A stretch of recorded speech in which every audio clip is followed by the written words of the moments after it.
Hello everyone, ఇవాళ recipe వచ్చేసి చేపల పులుసు. ఇప్పుడు నేను చెప్పబోయే ప్రొసీజర్ చాలా ఈజీగా సింపుల్గా ఉంటుందండి. ఎవరైనా చేసుకోగలరు.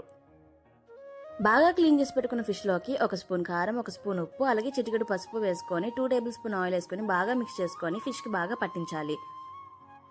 ప్యాన్లో ఆయిల్ వేడెక్కాక కొన్ని మెంతులు వేసుకోవాలి. మెంతులు మరీ ఎక్కువ వేసుకోకుండా చేదొస్తుంది. తర్వాత కొన్ని మిరియాలు అలాగే ఆవాలు కూడా వేసుకోవాలి. ఆనియన్స్ యాడ్ చేసుకొని బాగా మిక్స్ చేసుకోండి.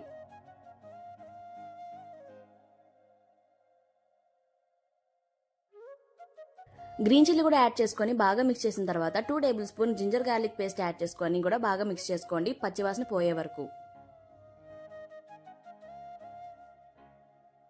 ఇప్పుడు టొమాటోస్ యాడ్ చేసుకొని ఒక 5 మినిట్స్ బాగా కలుపుకోండి.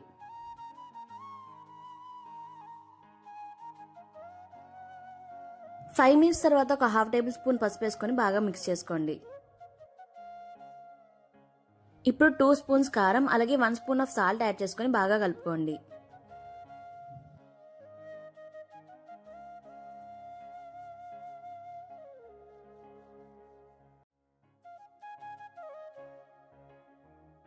తర్వాత చింతపండు పులుసు అనేది యాడ్ చేసుకోవాలి.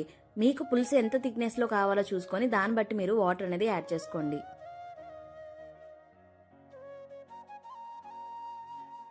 ఇప్పుడు మనం ఇందాక రెడీ చేసి పెట్టుకున్న ఫిష్ పీసెస్ అన్ని కూడా దీంట్లోకి వేసేసుకోవాలి. ఒకసారి మనం ఫిష్ యాడ్ చేశాక ఇంకా మళ్ళీ గరిటె అనేది పెట్టకూడదండి. గరిటె పెడితే ముక్కలు బ్రేక్ అయిపోతాయి. కాబట్టి ఇలా కదుపుతూ మనం బాయిల్ చేసుకోవాలి. అంతే అండి, అలా మీడియం ఫ్లేమ్ మీద ఒక 15 మినిట్స్ బాగా కుక్ చేస్తే వేడి వేడి చేపల పులుసు రెడీ అయిపోతుంది. అలా వేడి వేడి అన్నంలో ఇలా చేసుకున్న చేపల పులుసు కలుపుకుని తిన్నారే అనుకోండి, మీరు కూడా అంటారండి నాతో అద్భుత.